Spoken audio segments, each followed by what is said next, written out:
Hey guys, Professor Bill, Comic Book University, and Marvel Superheroes Advanced Role-Playing Game System. We're going to be talking about the Astral Plane. Okay, you're going to find this stuff all over the place. You're going to find it in realms of magic. You're going to find it, in regular books.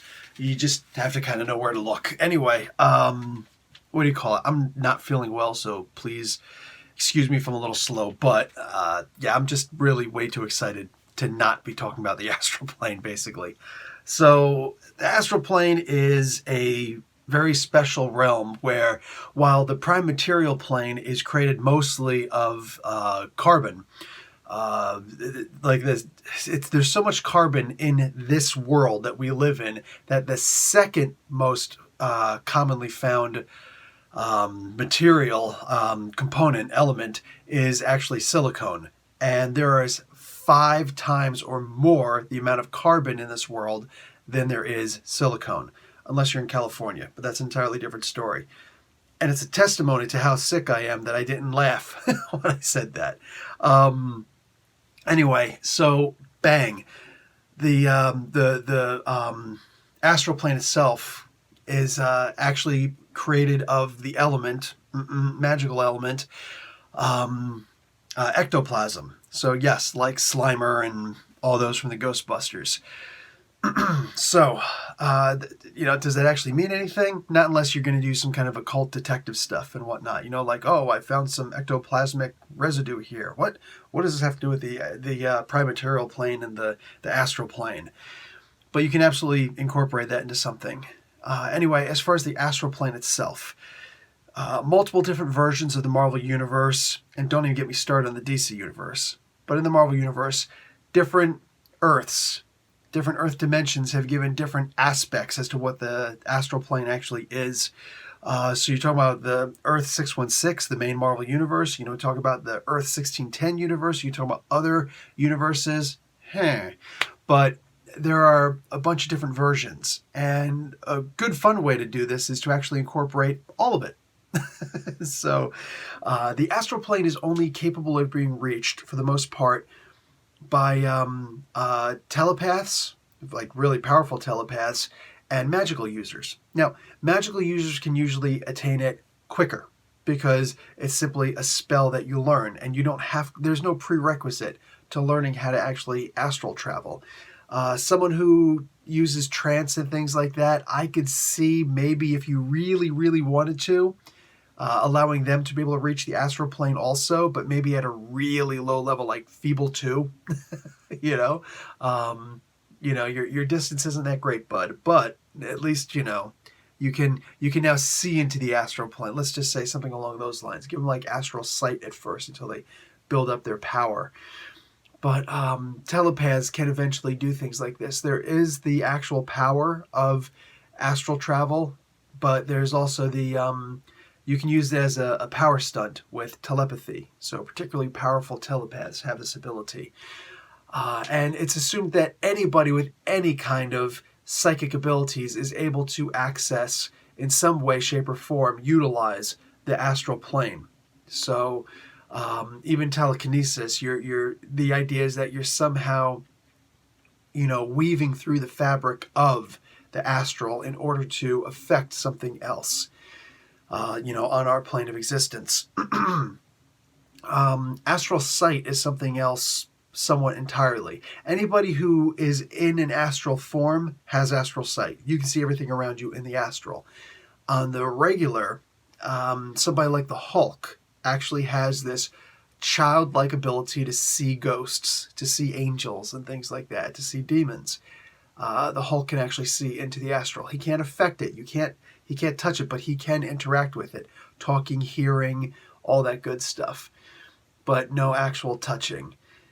The astral plane is something that white magicians, white sorcerers, white magic users of order will often try to enter, because anything that happens in the astral plane cannot affect the prime material plane, at least in the Earth dimension. Other dimensions sometimes have the ability to be affected and to affect the astral plane. It's just the way that the dimensional apertures work. But as far as the Earth dimension is concerned, nothing on the astral will have any bearing whatsoever on the prime material. Keep that in mind. Magical items will work in the astral plane. However, in the early days of Doctor Strange, he actually had a ring that allowed him to use all of the magical items on his person in the astral plane. That was interesting. Since then, that's all completely changed. If you have some kind of a magical amulet or whatever, magical sword even on the prime material plane, if your astral form gets sent out to go and do some battle, you can actually bring that magical item with you in its spiritual sense, and it'll have the same abilities as back home. Magic users suffer a -1 column shift penalty to their magic when they're on the astral plane. So let's say if you have a Remarkable 30 Eldritch Bolt. Okay, well here in the astral plane, it's Excellent 20. That's not just in intensity. That's in range. That's in effectiveness. If you're using some, I don't know, possession while you're in the astral plane, you're -1 to your effectiveness, to your intensity to be able to use it. So there's a lot involved there. What else is there? The astral plane itself is actually... telepaths don't suffer any kind of negative. This is the natural realm for the telepath. But again, it takes a bit to actually get there.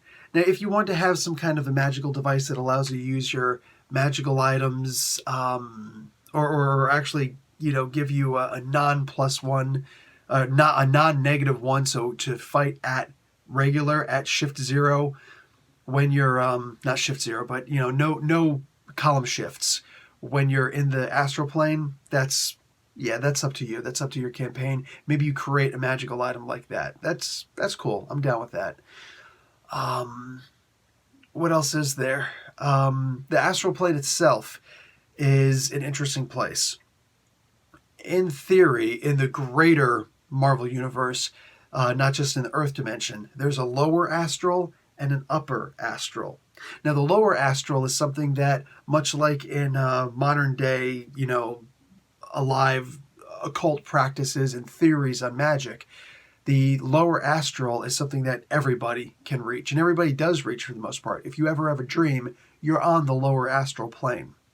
It's suggested that some people can actually attain astral projection. Okay, sure. If you do that, you're always traveling on the lower astral. The lower astral is this Earth or wherever it is that you are. You can travel however far you're allowed to travel with your power rank. This is not like Dungeons & Dragons where there's a silvery cord connecting you to your body. If it's ever severed, then you're lost in the wilderness. That's Dungeons & Dragons, not in Marvel. We don't do that. Excuse me. So, where was I going with this? With the astral plane, everything that you see here, you can see in the astral world also. You can see my room, and all the things that are in there. You can't interact with it except on a spiritual level. So things work differently. Well, you'd never actually be able to pick up, let's say, my Mjolnir. You shouldn't be able to pick up my Mjolnir anyway. But let's say you wouldn't be able to pick it up, but you could interact with it in a different way that's not understandable on Earth. But there, makes perfect sense. The upper astral itself, now that's something entirely different. That's a realm of monsters. That's a realm of demons, demonic entities. That's the realm of the Shadow King. All right, so it should be understood that the astral plane is actually neighbor to several realms. One of those realms is the Mindscape. The Mindscape is where Sleepwalker travels, and all the Sleepwalkers exist. They manage good dreams, and they propagate good dreams, and they try to attack and destroy nightmares, because nightmares, bad dreams, this is the stuff that causes chaos and fear and terror in the world. It's the way of the Sith, right? So that's what they combat, and the astral plane is right near there. Now, what else is near? What's another neighbor to the astral plane? The nightmare dimension. That's right, the realm of Nightmare himself, and the Dream Queen, and all those crazy family siblings relations to Nightmare. So attaining access to those realms is possible through the astral plane. My recommendation: make that right on the border of the upper astral, though, because you have to enter those nightmare realms in order to break the barriers. Otherwise, you're just in this safe. The regular lower astral plane is considered safe. Monsters don't go down there. Maybe they can't go down there because there's too many good dreams, and you can thank the mindscape because of that. The more nightmares that exist, the more powerful, the greater the expanse of the upper astral. Look at it that way. But as far as I actually did explained in a minute on MSHRPG, the Shadow King. So you can go and check that out if you want more information about him. But he is the entity that has existed before there was life. Actually, excuse me, the second that the first living being had a nightmare, the Shadow King was born. And he's only increased in power since. The Shadow King is a son of a gun. And it'd be great to see the Shadow King in a magic campaign, I don't know why it came out that way, a campaign. Sounded very French, right? So that would actually be a really cool thing. And I would love to hear your stories if you actually do have the Shadow King in a magical setting. That would be pretty interesting. I'd like to see what the players actually do with that. But mind you, he is literally the king of the upper astral. He controls everything for the most part, only because he's so powerful. But place of demons and things like that. If you are a powerful enough telepath or magic user, but especially a telepath, then you will absolutely invoke the Shadow King's attention if you enter the upper astral. That's immediate. He might be there waiting for you. You never know. And how scary would that be, right? The trick is, will you see him? So check out the first season of Legion to understand how terrifying that he could actually be. Yeah, it's like that. Anyway, the astral plane, dude, it gives so much grounds to have so many crazy adventures in there. And again, the regular prime material plane doesn't have or isn't going to be affected at all. Your body can die if your spirit form dies, if your astral form dies, your body is dead also. And if your body is destroyed, you'll be trapped in the astral. So a good way to avoid death would be to instantly astral project. Like if you get stuck in an incinerator and you can't get out and you see that fire ignite and it's about to whoosh, astral travel, your body will die, but at least your mind will still be alive and you have the chance to come back, maybe start working on those possession spells. Just saying.